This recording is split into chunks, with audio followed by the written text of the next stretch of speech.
how to create Facebook group. Now, the very first thing we're going to do if we want to create a Facebook group or a community or a safe space that people can join it, all we have to do is to go to our main menu right here, and we just have to scroll down until we find groups right here.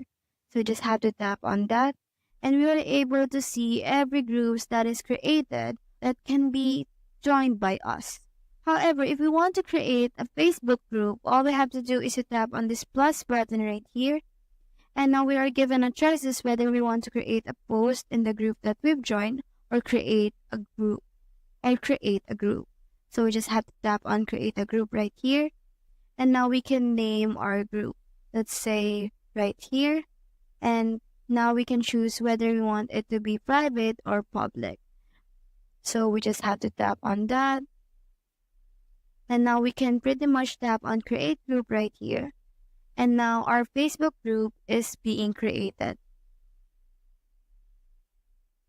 Now we can invite other people so that they can join us right here.